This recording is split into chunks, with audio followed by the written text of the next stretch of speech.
नमस्कार, पत्रिका टीवी की इस खास पेशकश में आपका स्वागत है। मैं हूं विकास सोनी। अब आपको मोहम्मद साहब की जीवनी मारवाड़ी में भी पढ़ने को मिलेगी। जी हां, और ये काम किया है झुंझुनू के राजीव शर्मा ने। राजस्थान के झुंझुनू जिले में कोलसिया गांव में रहने वाले राजीव शर्मा ने पैगंबर हजरत मोहम्मद साहब की जीवनी मारवाड़ी में लिखी है, जिसका नाम है पैगंबर रो पैगाम। राजीव का कहना है कि ईद के मुबारक मौके पर देशवासियों के लिए उनकी ओर से ये तोहफा है ताकि हिंदुस्तान में सद्भाव का माहौल रहे। इससे पहले राजीव मारवाड़ी में हनुमान चालीसा, मारवाड़ी में आचार्य महाप्रज्ञ जी के उपदेश और उर्दू में शाम चालीसा का अनुवाद कर चुके हैं। उन्होंने बताया कि पैगंबर हजरत मोहम्मद साहब की जीवनी को मारवाड़ी में लिखने के पीछे उनका ये मकसद था कि जो लोग उनके उपदेशों को उर्दू में नहीं समझ पाते, उनको अपनी भाषा में लिखकर सद्भाव का संदेश दिया जाए। उन्होंने कहा कि विश्व में बढ़ते आतंकवाद को कुछ लोग पैगंबर साहब से जोड़कर देखते हैं कि कुरान की आयतें आतंकवाद की निंदा करती है और हजरत मोहम्मद ने हमेशा इंसानियत का पक्ष लिया था। सुरेश शर्मा, पत्रिका टीवी, राजस्थान। झुंझुनू के राजीव शर्मा हमारे साथ स्टूडियो में मौजूद है। आइए उनसे बात करते हैं। राजीव जी, पहले तो आपको ढेर सारी शुभकामनाएं मोहम्मद साहब की जीवनी को मारवाड़ी में लिखने के लिए। सर धन्यवाद। मेरा प्रश्न यह है कि आखिर मोहम्मद साहब की जीवनी को मारवाड़ी में लिखने के पीछे आपकी मुख्य वजह क्या रही? लोगों के बीच गलतफहमियों को दूर करना। आज हम देखते हैं कि धर्म को लेकर लोगों में इतनी ज़्यादा गलतफहमियां हैं। लोग इसको असहिष्णुता का नाम देते हैं, मैं इसको गलतफहमी का नाम देता हूं। दरअसल हमारे दिलों के बीच जितनी ज़्यादा गलतफहमियां एक दूसरे को लेकर रहेंगी, हमारी भावनाएं उन लोगों एक दूसरे के प्रति उतनी ही खराब होंगी। गलतफहमियां किस तरह की? गलतफहमियां इस तरह की, जैसे हम पैगंबर मोहम्मद साहब को लेकर देखें। पैगंबर साहब के जो पैगाम है उसके बारे में लोगों का ये मानना है कि वे विदेशी थे। उनके जो उपदेश हैं वो सिर्फ अरब वालों के लिए हैं, जबकि अच्छाई के लिए न कोई सरहद होती है, न उसका कोई देश होता है, न उसका कोई खास मजहब होता है।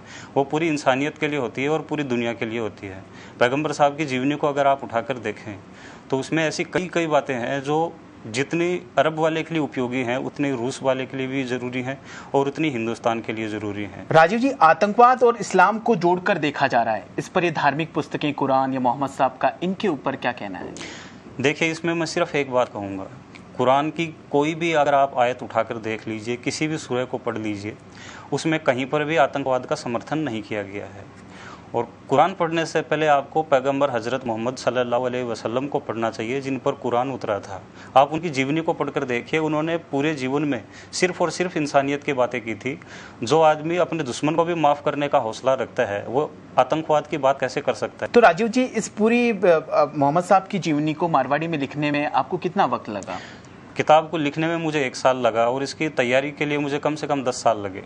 10 साल इस चीज़ को लेकर लगे कि मन भर लिखने के लिए आपको मन भर पढ़ना पड़ता है। जो भी चीज़ आप अगर लिखें तो पूरी जिम्मेदारी के साथ लिखें और उसमें कुछ गलतियां न रह जाएं। तो इसके लिए 10 साल तक मैंने सिर्फ और सिर्फ पढ़ाई की। जो विश्व के बड़े बड़े जो विद्वान हैं उनको पढ़ा और उनकी किताबें पढ़ने के बाद जैसा मैंने समझा उसको अपने नज़रिए से बयान किया है। तो 1 साल मुझे लिखने में लगे और 10 साल जो है इसकी तैयारी करने में और लगे। इस किताब को लिखने की प्रेरणा आपको किन से मिली? किताब को लिखने की प्रेरणा कई चीज़ों से मिली, लेकिन मैं खास तौर से कहूँगा कि पैगंबर साहब का जीवन जो है वही सबसे बड़ा प्रेरणा स्रोत है। बांग्लादेश में जो भी हमला हुआ उसमें आतंकवादियों द्वारा कहा गया कि कुरान की आयतें पढ़कर सुनाई जाएं। दरअसल बांग्लादेश के हमले पर तो मैं सिर्फ एक बात कहूंगा कि वे लोग जिहादी नहीं फसादी थे। क्या कुरान में या कहीं पर मोहम्मद साहब ने ऐसा कहीं जिक्र किया? जी नहीं, हरगिज नहीं। कुरान में जिस तरह का मैं भी बता चुका हूँ, कुरान में साफ साफ लिखा गया है कि जिसने एक बेगुनाह को कत्ल किया उसने पूरी इंसानियत का कत्ल किया। और इसमें एक चीज़ मैं और इसका जिक्र करना चाहूँगा कि आतंकवादियों ने वहाँ पर बंधक बनाए लोगों से कहा था कि आप कुरान की आयतें सुनाइए तो हम आपको जाने देंगे। जबकि आप कुरान उठाकर देख लीजिए, कुरान में कहीं पर भी नहीं लिखा कि कुरान की आयत जिसको कंठस्थ होगी उसी को जिंदा रहने का हक है। ऐसा बिल्कुल नहीं लिखा है। कुरान को पढ़ना अच्छी बात है और उसको जीवन में उतारना अच्छी बात है। कुरान को रटना भी एक हद तक समझ में आता है कि बिल्कुल अच्छी बात है, लेकिन ये कहाँ तक सच है कि अगर आप कुरान की आयतें नहीं सुनाएंगे तो हम आपका जो है गर्दन कलम कर देंगे? ये तो बिल्कुल जो शैतान का काम है। तो राजीव जी, आपको फिर से बहुत बहुत शुभकामनाएं मोहम्मद साहब की जीवनी को मारवाड़ी में लिखने के लिए, और हमारी ओर से बहुत बहुत शुभकामनाएं।